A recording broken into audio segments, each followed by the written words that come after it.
Good afternoon. Good afternoon. Welcome, welcome, welcome. Welcome to Parenting While Black 2026.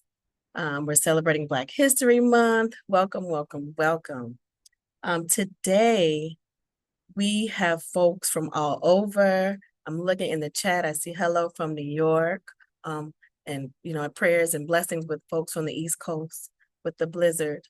But folks from New York, Massachusetts, Chicago, I see, Detroit, California, welcome, welcome, welcome. Come on in. From Texas, Oregon, welcome, hello. Welcome, Tennessee, where I went to Fisk University. Welcome, welcome, welcome. My hometown, Chicago, I just saw a heart. Welcome, come on in. Again, welcome to Parenting While Black 2026. Today, I'm just super excited. We're talking about all things Afrofuturism. Welcome, welcome, welcome. Come on in. Pennsylvania, I see you. Welcome. Before we begin this conversation, we just have a few housekeeping.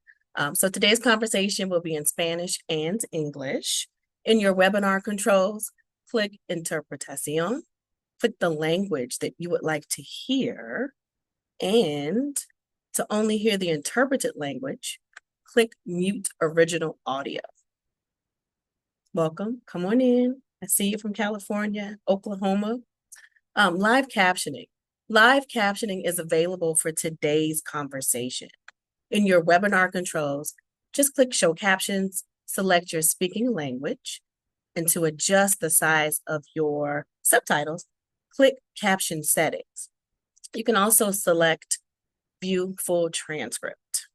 Welcome, welcome, welcome, welcome.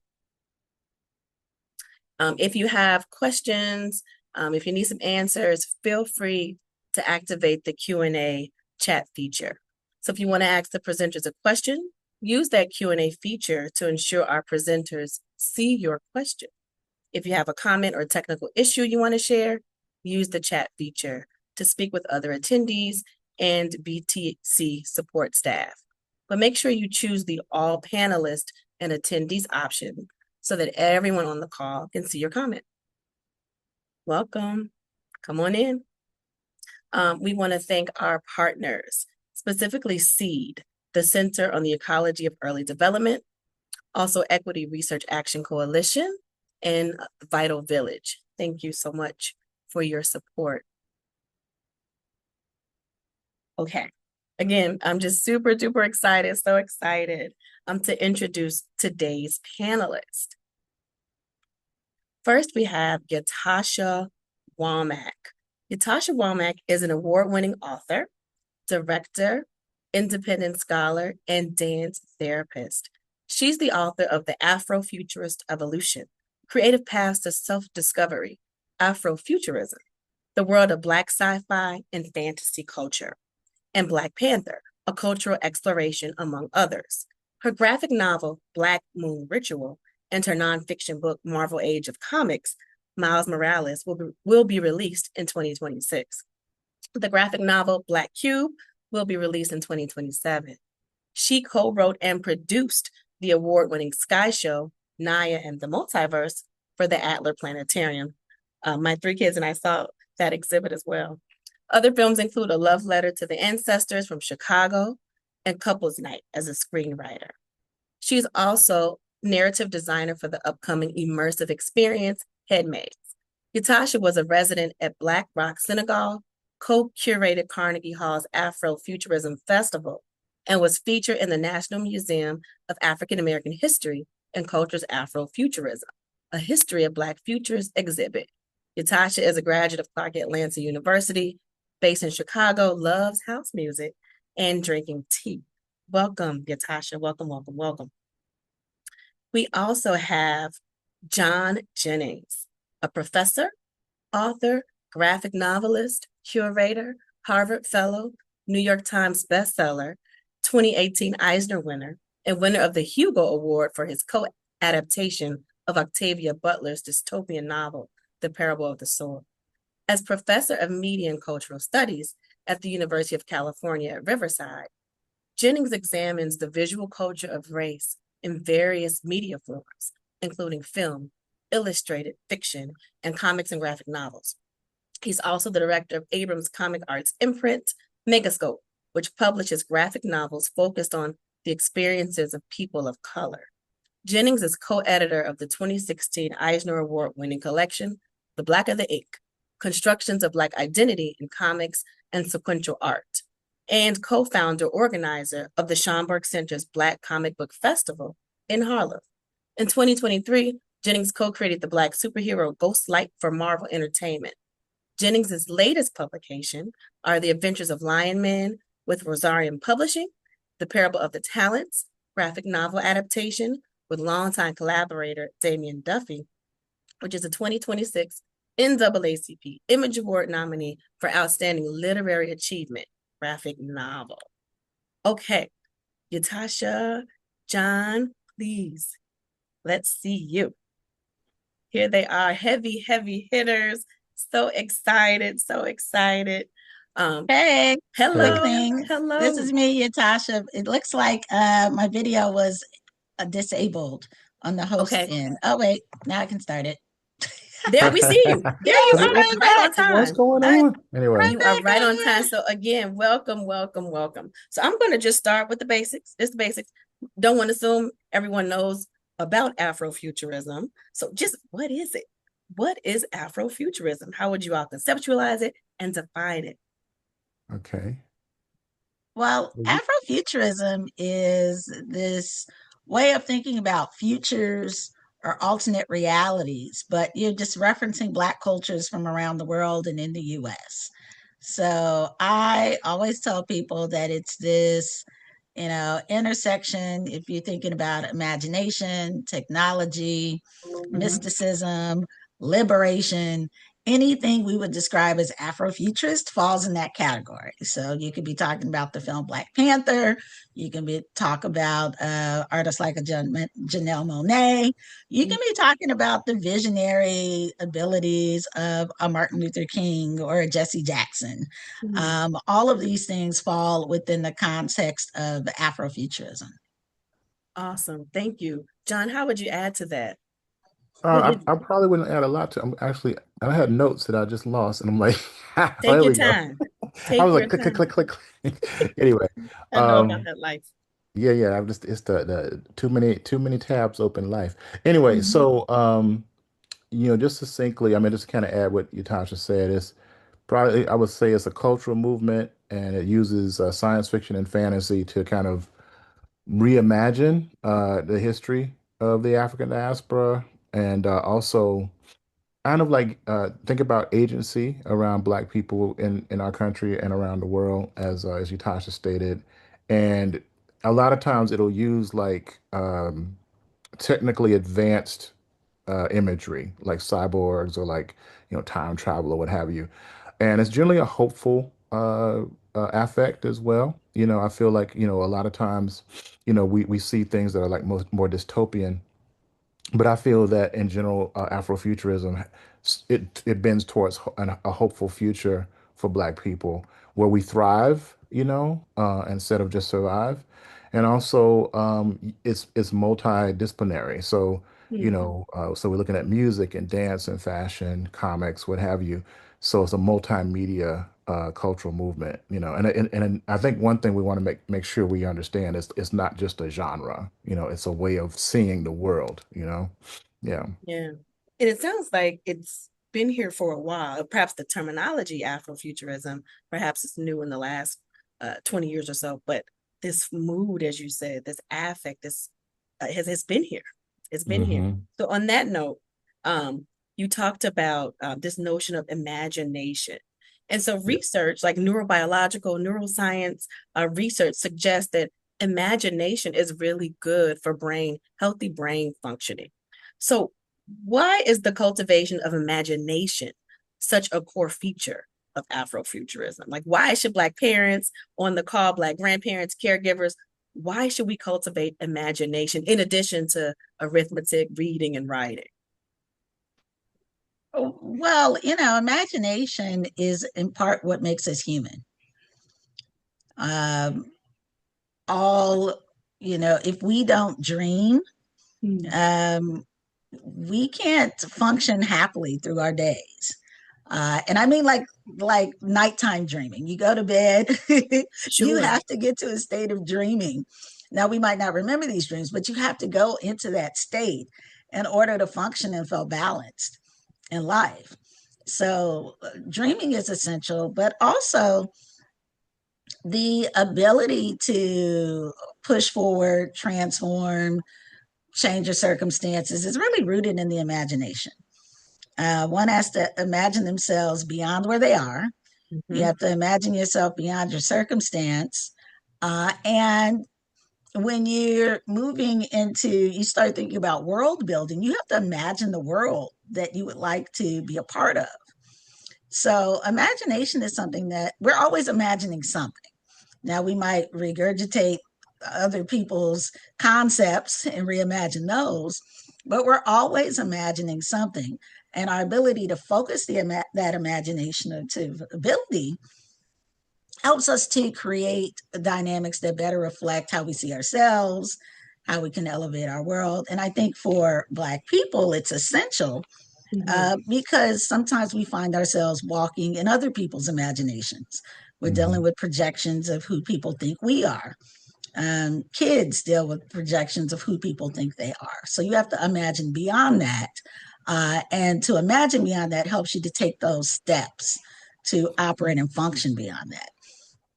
So whether you're imagining what you want to do in life, you're imagining what you want to do later that day, those things are a little more pragmatic. But there's some things that we're always engaged in.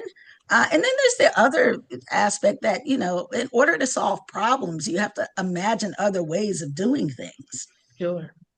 And Sure. so that becomes a life skill that can function in all disciplines, all careers. And I'll just add, and I know John has a lot to say on this point. John and I are both creatives. We're writers, we're instructors. I'm in the dance and literary world and film, and John is a writer and an illustrator, and we're always creating, Hmm. and it's our it's a part of it's our profession. But in order for us to do our jobs, we have to constantly tap into our imaginative abilities, and do so to create stories that connect with people. Oh, Hmm. awesome. Awesome. I see the hearts are flying. That's John, good. how would you add to that this notion of imagination? I can't just listen to Yatasha talk about this stuff. I'm just kidding. I'm like, man, I was like, say more, Yatasha. Anyway, so as Yatasha was stating, we'll have a lot of thoughts about it because, you know, my background is in art. I have a master's in art education and an MFA in graphic design. So, you know, but I started out as a storyteller, you know. And I often state that the first technology is the story. You Mm-hmm. know, people think about technology as being just like the cell phones that we use, or like the systems that are connecting us through these through the World Wide Web right now. But it's really about like constructions of ideas that actually expand beyond who we are and make sense of the world, you know. And at first, we thought that the sun was a sun, it was a sun god, it was a chariot being pulled across the sky by fiery horses, right? Now we know different, right? But that was a mythology that was put in place, a technology for us to understand. But we had to imagine that. You say, okay, well, what's out there in the shadows and stuff like that, right?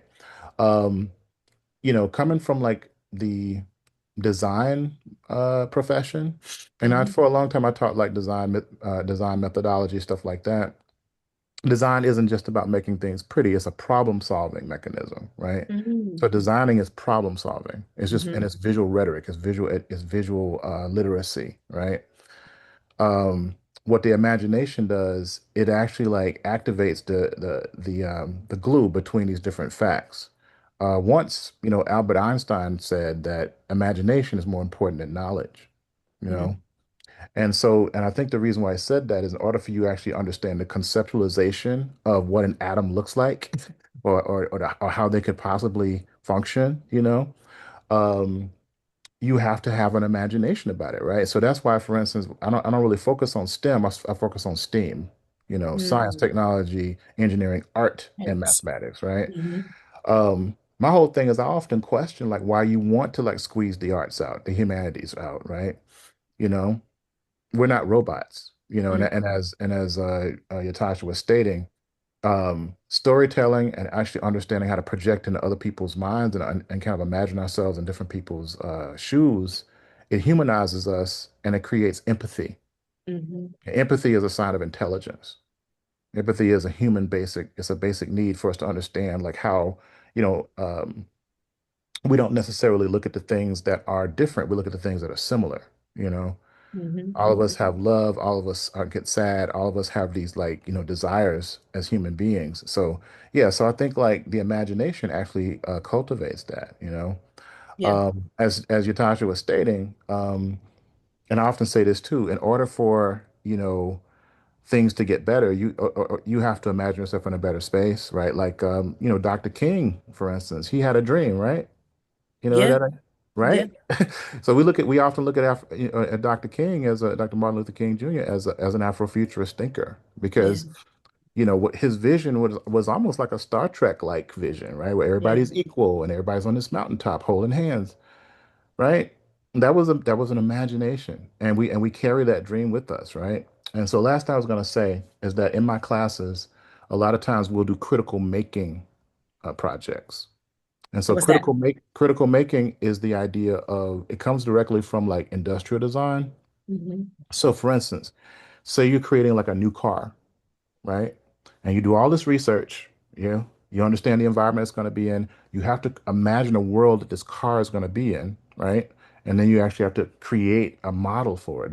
Yeah. So instead of writing a paper about it or writing a book about it, you make something.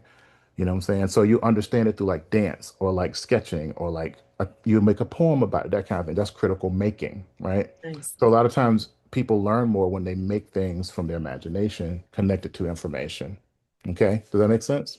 It makes so much sense, not Okay, I'm just gonna to me, stop but I'm looking talking. at, no, no, I'm looking at the So chat. Folks are saying, wow, I love this nugget of wisdom. Stories are the technology. Another participant, imagination is where our hope and manifestation lies. So folks are connecting with what you're saying, John. I just wanted to that's add good. something. This is a webinar conversation primarily for Black parents and caregivers and those who support healthy child development. I just got to ask Yatasha and John, when you think about your own childhood, perhaps how you were raised, perhaps how you weren't raised, what comes to mind in terms of how folks perhaps poured into you to cultivate this sense of hope, creativity, imagination, storytelling? What did folks, adults around you do to kind of foster that? Mm, Well, I grew up in an environment where the imagination was valued and there Mm, was language used around the imagination. yeah. So I came up in a spiritual community that talked about, they have vision boards. They're talking about metaphysics and imagining your goals and imagining who you want to be. And Hey, Yatasha, you're like 7. I was born into it. So I Okay. didn't know Yes. another way of Gotcha. operating around Yeah. this. Yeah. But also, I had parents who, at a very young age, there are two films I remember seeing almost as annual viewing. One was The Wiz, Mm, where you're looking at, Dorothy and all of her adventures in the city. And we mhm. know that's a story of reclaiming your sense of love and the sense of intelligence and your own courage, right? We Yeah. know that from The Wiz. And she was playing in this urban playground. I'm from Chicago, so I thought that was really fascinating. But I was also watching this mini series called Roots. Mm, mm, mhm. And that too is about, a boy taken out of a strange land, or taken out of a land that he was very familiar with, his home, Sure. and then put into a strange environment Yeah. where he's dealing with enslavement. So you're kind of dealing with two, teenagers, young adults who Mhm. are swept up into these very adult worlds Mhm. and have to reclaim some sense of who they are to navigate. And both of them had this mission of going home. Mm-hmm. Mm-hmm. And home for Dorothy, eventually she winds up back in New York City with a greater sense of self. Home for Kunta Kinte, Yeah. the protagonist and Roots became, okay, I have to pass down the history as I can Mm-hmm. to my kids who I might not be able to raise past a certain point. I have to, create family where I am Mm-hmm. and create home where I am, and never forget where I came from. So for me, I always saw this relationship between history and the imagination. Mm-hmm. Mm-hmm. Mm-hmm. And I could not unsee that. Uh, Mm-hmm. so, but in addition to that, I was always in dance classes. I took dance classes at Mayfair. I took all styles: ballet, Yeah. African, tap, Yeah. modern. I was in science classes.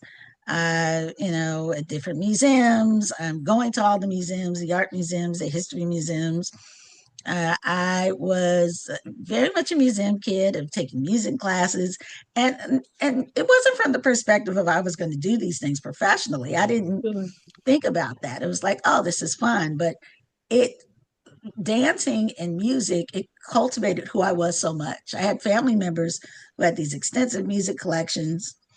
So every time I'm at one member's house, they're playing one set of music. I'm looking at these album covers. I say all the time, a lot of my relationship to Afrofuturism was just looking in vinyl, Mm-hmm.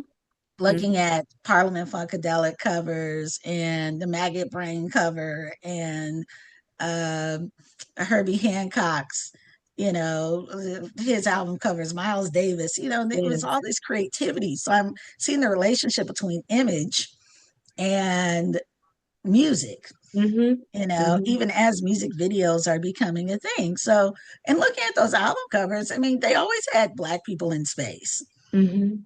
They And really then do. at the same time, I'm getting, I'm learning about scientists who are doing things and Black astronauts. So the world of possibility was always reinforced for me. And the idea that I had a set of opportunities that maybe people before me didn't quite have in the same way was also reinforced. Yeah. And this sense of responsibility as a kid who has to do the best they can at school and always doing your best and always putting yourself out there, which isn't easy, but it's easier when you have parents who say, hey, why don't you try this? Or parents who support those interests. Yeah. Um, and, eventually, probably as a surprise to my parents, I wound up moving from journalism and becoming more of a writer, writing films and writing books, some that were fiction, some that were nonfiction. And so much of how I see the world is informed by who I am as a dancer, even to the point of doing like dance therapy workshops, which Mm-hmm. I didn't anticipate doing. So I think that sometimes our communities can get into a sense of aspirationalism where we think the arts are just something to keep you well rounded, keep kids off the streets, not something to pursue.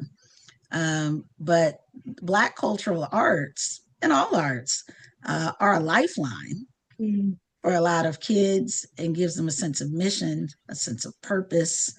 Um, it enriches your life, Yeah. to know who Langston Hughes is, to go into a museum, see his poetry, see letters that he wrote to County Cullen.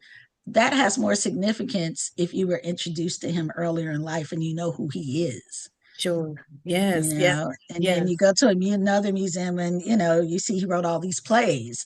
I went to it was a Blacks in Paris exhibit in Chicago's DuSable Museum. Mm-hmm. And they have, we're talking about Langston Hughes in one way. Then I'm here in New York and I'm going to a New York Public Library of Performance Art. And there's a history on Black theater, and they're talking about him as a playwright. Mm-hmm. Because I learned who he was, and I've heard stories that my grandma's favorite poem was The Negro Mother, Mm-hmm. written by him. Mm-hmm. And now I can be in these museums and I have a deeper sense of appreciation for his contributions Mm-hmm. because I was introduced to that. Yeah. So you're not going to No. learn everything as a kid, but the more it develops this wheel of creativity and being able to appreciate other people's creativity. Yeah, no, spot on, folks. Are the chat is blowing up again. So important to keep the arts in schools. One participant says, um, another folks, another attendee rather, shares, bear with me.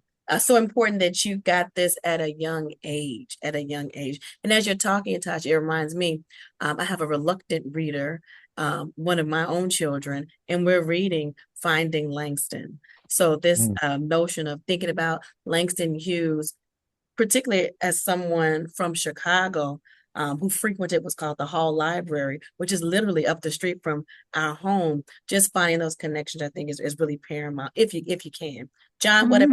what about you? What was the question again?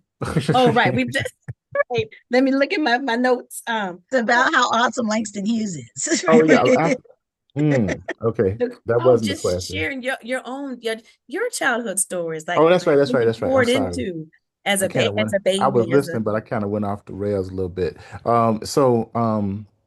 My childhood was still it was very different in some ways, but also very similar to Yatasha's. I'm from Mississippi originally. I grew up in a very agrarian space. I grew up in yeah. a small farming community called Flora, Mississippi, outside of Jackson, the capital of Mississippi. My mom was an English major, actually. She went to Alcorn State University, and so she always had plenty of books around. And this was before the only thing I had was my imagination. You know what I'm saying? She Mm, always fostered that. She is a brilliant lady who's still like avid reader and watcher of many things. I was raised by her and my grandparents. yeah. My grandmother she spun a lot of yarns about like spooks and haints and supernatural things that lived in the woods. And I lived in the woods. And like I'm saying, Mm. I lived in I lived off in the cut. I Oh would wow. collect insects and look at the stars. I was a stargazer. I literally would lay on top of a barn and look at the stars. And when I realized that each of the stars had a story connected to it, like the constellations, I was hooked, man. Yeah. Um, I love mythology and folklore at a very early age, and that was really fast. I had three library cards. I had one for like the Flora town library, which was a little tiny library, but it was pretty awesome. I love frequenting the high school library, of course, because people were actually whoever was buying books there were buying like early graphic novels like ElfQuest and like Dan Dare and stuff like that. I don't know who Asterix was in there, Mm, Asterix, from other countries, right? So that was wild. So that was fostering. We had great librarians, but I also had a library card for like the Canton library and also the Jackson Public Library, of course, right? So me and my mom would hit all the libraries, right? My mom is a massive fan of like murder mysteries and like crime fiction and yeah. also horror. So Mm, we would watch horror movies together. We watch a lot of science fiction stuff together. We were big Star Trek fans. I'm a diehard Doctor Who fan from like 12 and up. Like that is my joint, right? So my mom always fostered my imagination. And I think what happened was when she saw that I was reading so much, she wanted me to continue reading because I was a super avid reader, yeah. Yeah. from an early age. And of course, I tried to draw things. I tried to write a novel when I was in the third grade, stuff like that. It was just like, just Right. I was a maker and a storyteller, and I wanted to make things. I remember like designing planets for like sci-fi stories that I wanted to do. That kind of thing. I was a big nerd. And I cosplayed it. I used to have hair. Somebody said that Yatasha's hair is dope, and I felt jealous because I used to have hair, back in the day. I just want to say because I'm petty about that. I was like. But no, but back in the day, I had curly hair, so I actually was like, I dressed up as Tom Baker's Doctor Who, like with the scarf and everything. Like Yeah. my friends dared me to do it, so I was, really into like imagination and making stories like super early on, and my mom and I would sit and talk about. what scared us and what didn't scare us. It's like we watched some like Abbott and Costello versus Dracula. And we're like, oh, did you Wow. scare that? No, it was more funny, and that kind of stuff, and have elongated conversations about that kind of stuff. And I became a really avid reader of Edgar Allan Poe, like super early. Like she's a Mhm. big Poe fan. I So, read him when I really early too. yeah, it's like he's an Yeah. early because his stuff is like it's really poetic, it's dark, it's beautiful, but also it has these kind of like interesting things around horror and like death and Yeah. shadows, Yeah. and Yeah. like kids like scary stuff. And actually right now I'm working on a kid's pitching a kid's graphic novel that's set. It Hmm. has more of a foreboding kind of feel to it. So I was really into that stuff super early on. I probably watched a lot of things that were inappropriate early on. Hmm. But I'm still a huge horror fan. And I write horror and science fiction now, actually, because of that. So pretty much all the stuff that I was into when I was a kid, I actually now make, Yeah. and teach about actually, because I literally teach a class on race and horror now, like an Afrofuturism class now. Um, and I think it really helped me like get over potential fears and stuff. Actually, it's funny because I think I became a more avid Afrofuturist after I became a father. I'm a late bloomer when it comes, I have a 6-year-old now, and I'm Yeah. 55. So we came Okay. to it Right on late. time. Yeah. We came to Yeah. it. I don't know. My knees don't think it's shoot. The knees don't knees like they used to, you know what I'm saying? Right. Anyway, so but I think that when I look at my son Jackson, I see the potential of what Afrofuturism can do for our young folk. I mean, he is Yeah. an avid learner. He's also he's on the spectrum. He has autism, but he's also has hyperlexia because he started Mhm. reading super early. He actually Mhm. understands symbolism super early, that Oh, kind of stuff. yeah. So it's been really wild. And one of my favorite things is the fact that he is now scared of the dark. And what I Mm-hmm. mean by that is that at first he was fearless about things like that. But you know what you have to be, what you have to be afraid of the dark? What's that? An imagination. Mm-hmm. Because you're Mm-hmm. imagining what's there. And Mm-hmm. when he first freaked out about the dark, I almost like I was like, oh baby. But I was also like, oh man, it was a Mm-hmm. developmental leap for him. You know what Yeah. I'm saying? Because what happens is when you imagine something that's not there, that's a step in the right direction for us, you know what Mm-hmm. I'm saying? So, Mm-hmm. I've learned a lot from being a dad. I think I'm actually like, tripping over a lot of stuff. You know what I'm Yeah. saying? I work to Welcome. the, Yeah. you know what I'm saying? It's like, oh my God. But I do say that one of the things that I've been able to do in this like half a century of being on the planet, or over half a century of being on the planet, is that little kid that used to stargaze is still up in there. Yeah. It's Yeah. still there. You know what I'm saying? And so my whole thing is like if you become an artist or a writer or a dancer, then you have effectively protected that child that's inside of you. That Mm-hmm. dreamer that's inside Mm-hmm. of you, Mm-hmm. and you have to actually teach your children how to protect that kid that wants to be a scientist, that wants more, that Mm-hmm. wants to actually like see the stars, that kind of thing. That That's a wants to, huge, as I yeah. listen to you. No, I didn't mean to interrupt you, John. That's okay. I I was in the listen pocket. You just okay. You just totally messed with my flow. I'm Go ahead, sorry. Kimmy. That's all right. I'm John done. and Yatasha, in a lot of ways, I think for quote unquote modern parenting, that's a huge, to me, paradigm shift in some ways. I mean, Mm, the language that you guys are using in terms of activating imagination, protecting creativity, even not wanting your children to be scared per se, but understanding, wow, if they're scared, they have the ability to imagine that. That's really huge, huge. Um, and so I think this conversation, excuse me, I'm so sorry. This conversation is quite timely for that. Something else I wanted to stress, and that is, as you all are reflecting on your childhood stories, it seems as if your parents, your mother, your parents, your father, were instrumental, whether it was intentional or maybe not as intentional. But something mhm, that you both said is it seems like you all did things together that activated the imagination, whether it was just watching something as simple as watching TV together. I think mhm, it's huge, it's paramount, perhaps to foster connections between children and parents, but also this notion of activating imagination. Okay. Oh my God. It's 2:34. Oh my God. I'm so sorry. This phone is blowing up. Bear with me. Talk about parenting while Black and just being all the tabs open. Okay. So the next question is kind of what you were going at, John, but Blacks, people have been major contributors to science and technology, including, Yes. of course, our astronaut, again from Chicago, Mae Jemison, agriculturalist, George Washington Carver, mathematician, summed up her The Human Computer, Katherine Johnson, and of course, Hmm. my son's favorite, the super soaker engineer, Dr. Lonnie Johnson. That's nice. Despite our wonderful contributions, the data is clear in terms of exposure or lack thereof. Black children, Black students just don't have the exposure to STEAM, science, technology, engineering, and math. So, how does Afrofuturism encourage scientific and technological innovation for Black parents raising Black children? I know we talked about the storytelling piece, but how else could you delve into this notion of thinking about technologies for Black parents and this connection to Afrofuturism?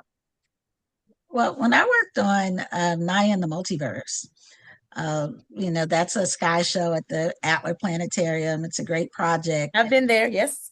Yeah, all about it's an animation about a young girl learning multiverse theory.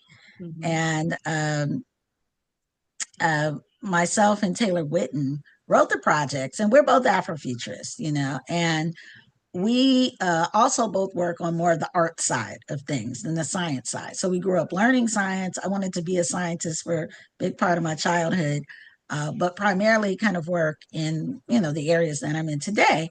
And we interviewed scientists for the project, one of whom was Chanda Prescott Weinstein. Mm-hmm. And she's written, books on being a Black woman and being in science. And she said something to me I thought was really interesting, because as an artist creative, we're preoccupied with the why question, and that can take you into science, and that can take you into history, and that could take you into the arts. But Chanda told me that she came up as a kid in LA and she couldn't see the stars because of the smog.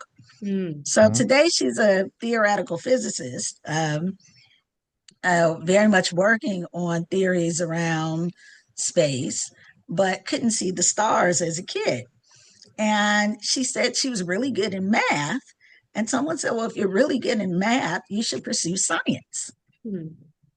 Now, a lot of people who are sometimes told that they're good in math, it's like, oh, you should be an accountant or you should go into business. Mm-hmm. Not necessarily always encouraged around science.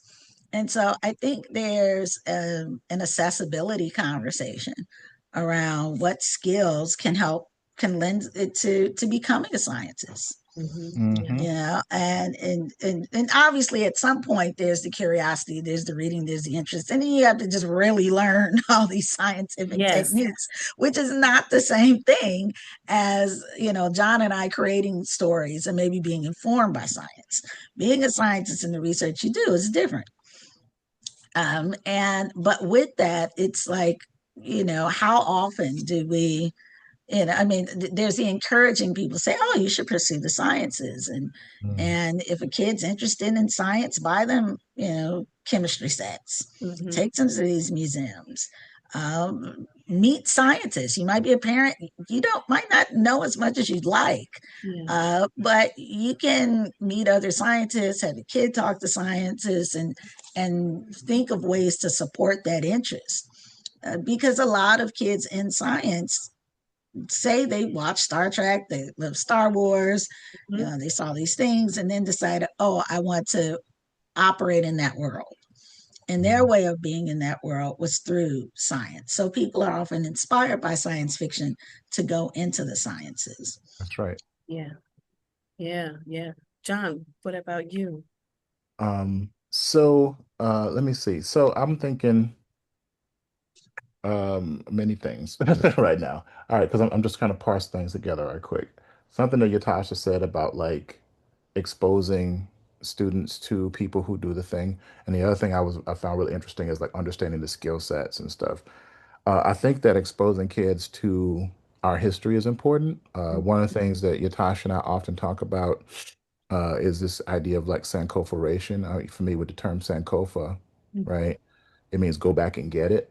Mm-hmm. It's a con term, and it's an Ndinka stamp, and I think that's a huge part of like not understanding. the future by understanding the past. You know, you have to protect the past and understand the past to move into the future, right? And so I think this idea of exposing kids to our history, to our great inventors, to our great poets, to our great, you know, scientists early on is great. And fostering that imagination is correct. I think that's the best way to move. Um, for instance, if someone wants to be a video game designer, right? Do you know what skill sets go into being a video game designer? Actually, you have to know physics. You have to know mathematics. You know, if you want to do programming and stuff, you have to know those things.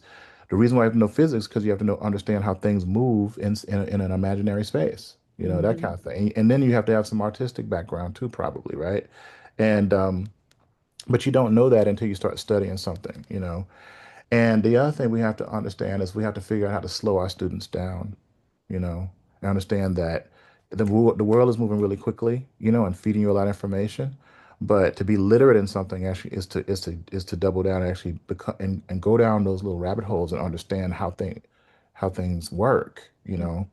Those types of experiences I think are really important. And to Yatasha's point about like exposure, I just did a talk at a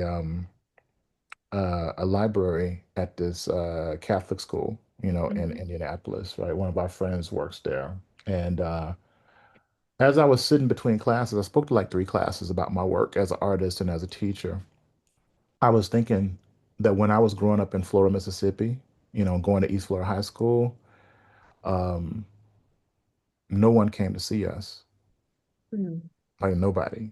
No Hmm. one came to tell us about what it meant to be a scientist. No one came to tell us about what it meant to be a race car driver or an Hmm. artist, you know, these kind of things. We got recruiters to come see us, but we didn't have anybody who was like a nurse or a Yeah. magician, Hmm. you know, or a breakdancer, you know, nobody. No one came Hmm. to see us, you know what I'm saying? And so I was thinking about that. I was like, man, you know, I wanted to be an artist. I ended up going to the military first, though, you know, because I didn't realize that there were black artists, there were people who were working, who were actually cartoonists who were working in the field until much later. So, you know, I think it's important that we understand and collect and protect and archive that black history as far as like people who are outstanding in these spaces, you know, and also again foster connections between the you know the our kids and the past and the future, you know. So Yeah. Yeah. that's how I feel about it. Yeah, that's huge in a lot of ways. If you're gonna be Mhm. it, you got to see it, you know? That's right. Yeah, That's right. I think that's huge. Again, I'm just gonna go to the chat. So attendees, again, if you have a question for Yatasha, and John, feel free to put it in the chat. But one attendee says, slowing our students down, is key. Mhm. Someone else says, again, to the point of just kind of slowing it down, engaging deeply in work and study is essential, for folks Mhm. to perhaps And gain mastery. Yeah. unplugging them from, you know, the YouTubes and the internet, plugging us into like another AI, ancestral intelligence, you know what I'm saying? Plugging us Mhm. back into that space, you know, Yeah. Yep. understanding how that And, moves, you know. and Yep. you know, earlier you talked Big about scale. things Wow. that families, you know, can do together. And you Mhm. talked about watching movies, but something my family did all the time, we were always dancing together. I love that. That's Listen to beautiful. music. Music Yeah. is a Listening to technology music too. together. Yeah, Yeah. listening to music, dancing to the music, enjoying the Yep. music. They're showing us their dances, we're showing them our dances. You Hmm. know, I mean, it was a common thing. Yeah. And I think there's some things that uh, you didn't have to be as intentional about. Maybe they were defaults. Now you have to be a little more intentional about it. Yeah. Hmm. And because, you know, people can put on their AirPods and go about the day, you might not ever hear one another's music. Yeah. That's right. Um, I could always stumble across books and album covers, but if everything's digital, Yeah. you know, kids can't stumble upon, you know, across their parents' college books, That's you right. Which is know, how or I got. Yep. That's what happened to me. I stumbled across my mom's college books. It's for right, real. your, Yeah. your dad's Yeah. old comics, you know, Yeah. Yes. if it's their yearbooks, you know, you don't have those artifacts around. So I think it's Mhm. important to have tangible artifacts in the home. Mhm. Mhm. Take some of that stuff in storage and just stack Yeah. it up somewhere.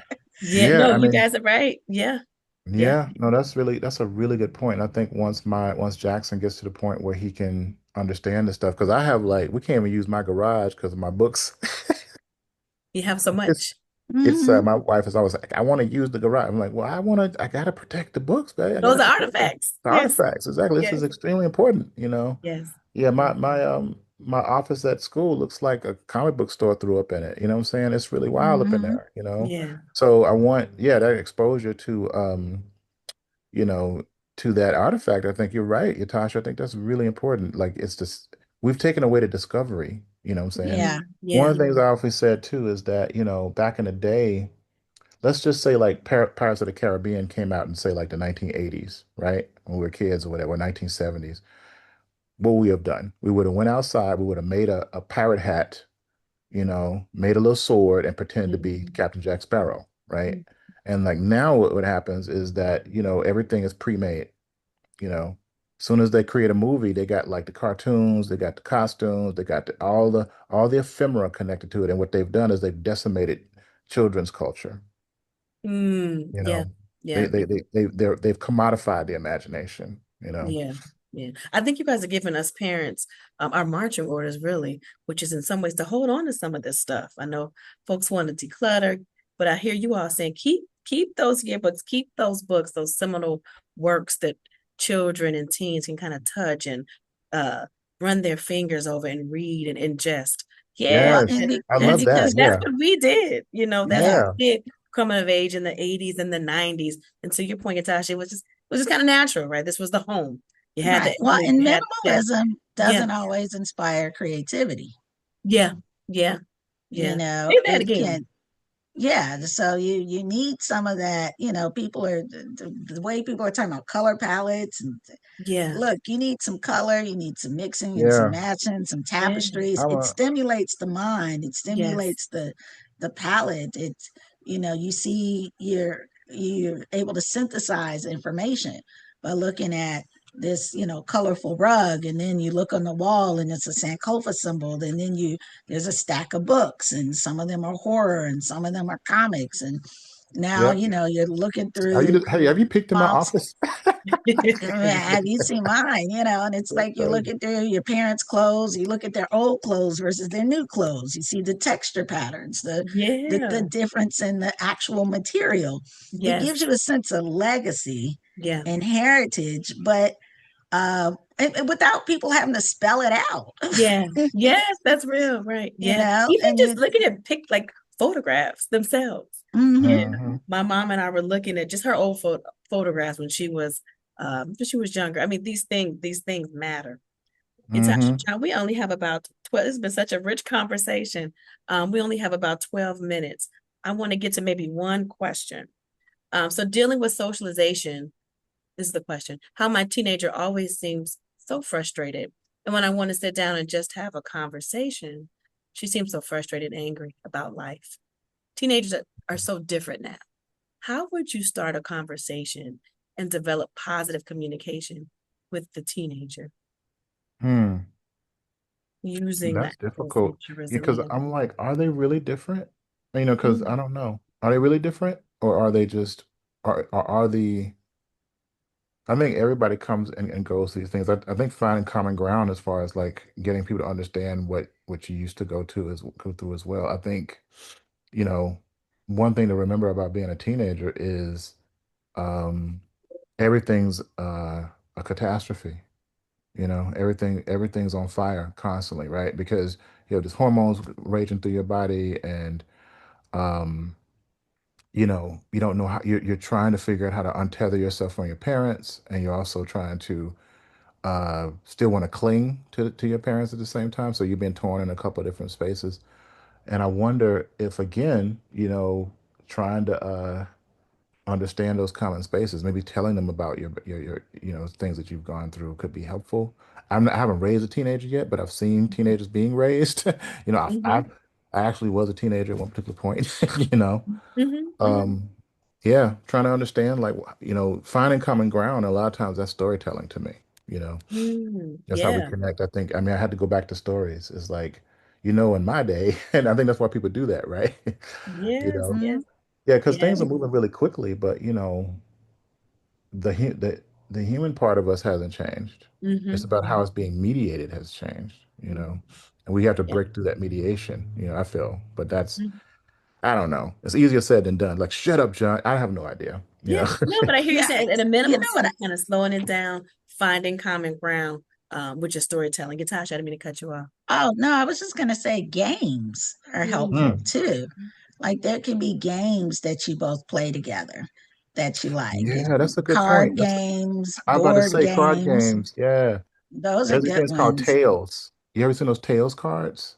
No. Yeah, so Mm-mm. it's just a collection of questions.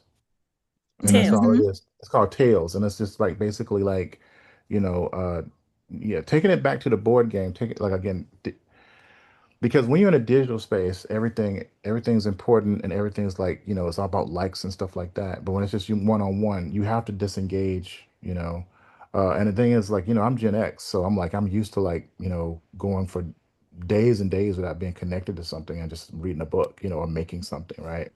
In fact, when I'm not making a piece of art, I feel unwell, you Hmm. know. Hmm. It feels like something's off if I don't make something. Um, Yeah. That's And huge. there could be something that they like to do. And Mm-hmm. then there's a way you guys could do it together. Or the games like checkers, chess. Um, you know, uh, I'm always going to default to dancing, but Yes, yeah. yes, yes, that's my yes, default. But yeah. I think that kind of puts people in another space where it's like there's a game you can play. Mm-hmm. Yeah, there's also media literacy. I mean, like, I think parents, we have to do a little homework on far as like, media literacy. One of the things I love about California is they have made it a mandate that students from like grammar school all the way up to high school have to have some type of media training, to understand like, what the truth is online and stuff like that, to actually navigate these spaces. We live in a Yeah. very, very tripped out world where who they're supposed to be is being sold to them you Mm-hmm. Hmm. know so we have to be Mm-hmm. able to like break through that and understand like, okay, well, this commodified idea that you think that you're supposed to be is just that it's a commodity. That's not you, so Right. let's understand what that is. Yeah. So Yeah. yeah. No, you all are spot on. I think folks in the chat are spot on as well. I see puzzles could be a nice alternative. Another attendee says going for a walk with your team. Hmm. Sans phones, without the phones, can be helpful. Oh, Okay. Scrabble, man, we love playing Scrabble. I just saw Scrabble. Yeah. Mm-hmm. We Scrabble. got a Yeah. deluxe Scrabble, man. We come off the top rope. We beat Yeah. everybody. Me and my wife was like, yeah. Yep. I used the Scrabble's Q. another I one. used the Q. Anyway, I'm just kidding. It's A couple hard, more man. questions.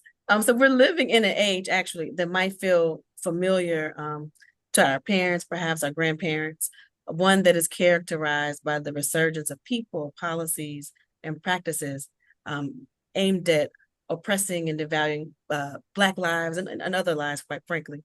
How can Afrofuturism lead Black parents to activate hope and Black liberation for their Mm. children?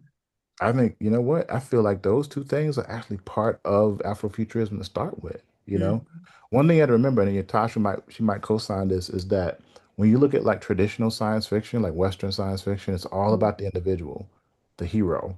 I mean, I like Doctor Who, but it's still looks a very kind of like a European narrative. Like I have the savior. Yeah. But you look at, say, something like, say, they cloned Tyrone, right? The movie They Cloned Tyrone. Who saved the Mhm. day? Was it just like one person or was it the community? Right. So I think that when we look at like the principles within like Afrofuturist thought, that we're looking at like things around the community, things about like, the Mhm.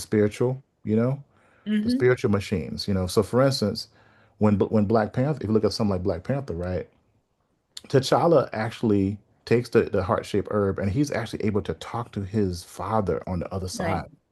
That's like so what he does is like he actually plugs into a network of information. That's a spiritual machine. And I think we need to value that idea of like these old practices and stuff and try to feel like, how do we implement that into the storytelling, into the practices that we do, that we've fought to collect. I think also we need to be really, really collecting information. Like I came with this idea called the radical archive. You cannot let go of these historical moments. Yeah. Everything is valuable, and we have to protect the truth. And I think those things are actually like that's a liberatory practice. I think that's a forward-thinking practice. Yeah. And we can't run away from the pain, but we can't like let it define us, you know? Yeah. Yeah, Thank it's you for that. okay to talk about these histories too. I think it's some parents who are hesitant to talk about the history. Sometimes maybe they don't feel they know them like that. Mm, But you want to talk about these histories. Watch the documentaries together, Yeah. as a family, take some of these texts and read them, but also there's the culture part. So there's history and then there's the culture. Yeah. I have a book, The Afrofuturist Evolution. ooh, Okay. And Hold that one more time, Yatasha. yeah, sure. man, that Afrofuturist cover looks Evolution. amazing, Yatasha. Who did your cover? I'm just Oh kidding. man, I think it was John Jennings did my cover. John Jennings did the cover, and it's called Creative Paths to Self-Discovery. Yeah. And what I do is the book is divided into talking about imagination, vision, nonlinear narratives, space time, and a Yeah. lot of music and dance.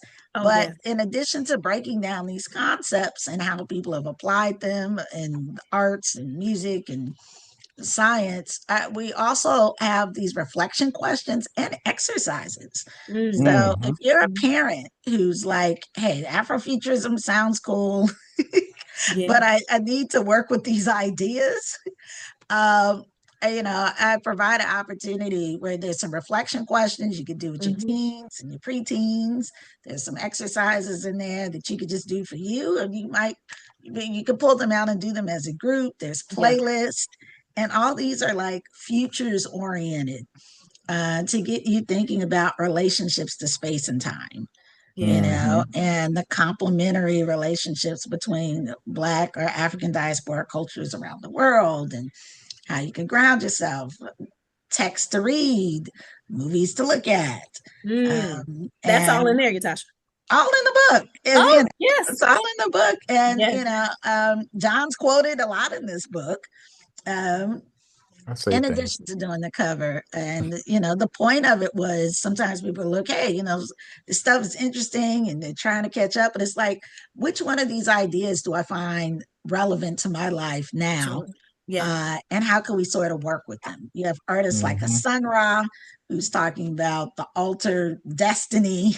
And you're like, that's one way of talking about imagination and being a visionary. You have Yeah. Alice Coltrane, Yes. she's pulling from wisdom, and feels like music can heal and transform. What's can we listen to some of her songs as a family? Maybe Hmm. it really connects with that certain teens, they're really into like avant-garde jazz. You have no idea until you Hmm. play this stuff. Yes. You Until they're exposed. Yes. Right. You Yeah. play Jimi Hendrix, their minds are transformed. You Hmm. don't know until they're in a space where they can experience some of these works. Hmm.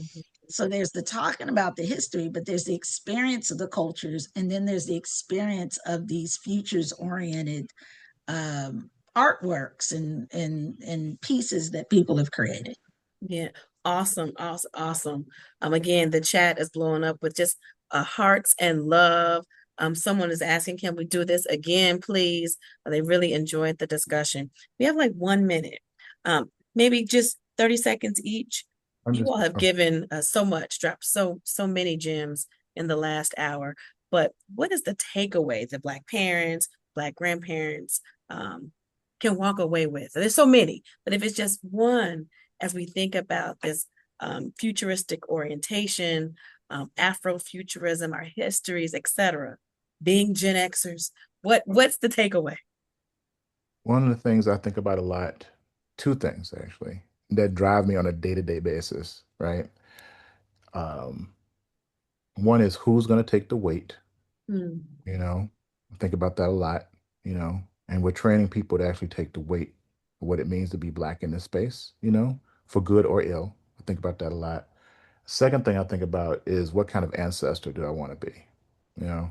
Hmm. And so I think about that a lot as well. And so the thing to remember about this is that our children are seeds that are going into the future, you know? And that one of the most painful things, particularly for me being such an old parent, is that I I probably won't be here to see the fruits of that labor, And that when we're making these things, really thinking about the future is grappling with the uncertain, But I think the other thing is that the affect that we're dealing with is hope, is about like perseverance, about agency. And I Yeah. think that we need to actually prepare our students to think about those things as well, to always reach back to understand that, yes, we're living in a now and the future is unwritten, but you have the power to write that, but you have to be ready for it. So don't get ready, be ready. Thank you. Thank you. What kind of ancestor will I be? Thank you. Yeah. Last word, Gatasha. Yeah, I would just suggest that you just ask your kids, what do they want to see in the future? Mm, Mhm. Tell them what you'd like to see in the future. Yeah. right. And then, talk to them about what would that world look like? What are some things happening now that you think you would like to see in the future? What does that look like?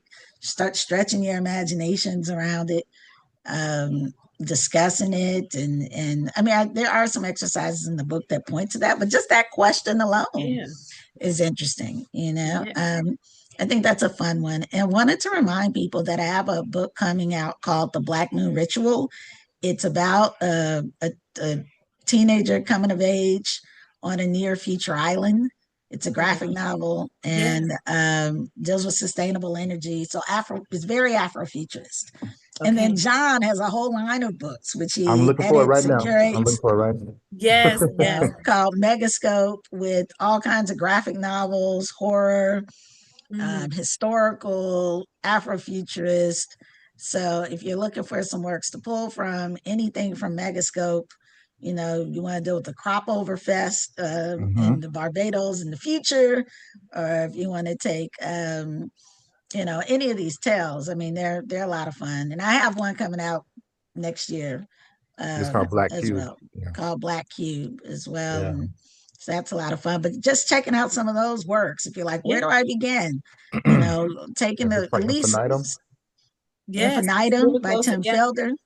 Yep. That's a This is for older readers now, but I'm thinking like Okay. 15 and up, maybe 14 and up. But Okay. it's about a ancient African king who becomes immortal.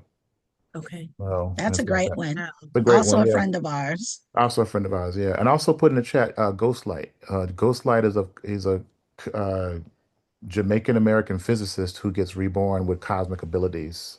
Mm-hmm. Uh, Nice. yeah, and it's yeah. So and I put that in the chat, but it's called Silver Surfer Ghostlight. So and that's very Okay. kid friendly, very kid friendly. I know you guys could probably just give us more and more and more I'm and gonna more. send you all my syllabus. I just thought about it. I just want to Yes. send you the syllabus. Yeah. Send Mm-hmm. us, and attendees, both Gatasha and John are going to send us a whole host of additional resources. So Hmm. you'll be able to access that information. This is we a little bit over, but it's been so, so, so, so good. Again, thank you so much, Yatasha Womack, John Jennings. Thank you, Parenting While Black, thinking about Afrofuturism is really a site of parental socialization. Um, thank you for joining attendees. We will see you all next week. Yes, the last one. We'll see you all next week for episode 4. We'll be talking about supporting Black children's agency and self-determination. Bye-bye. Take care. Yeah.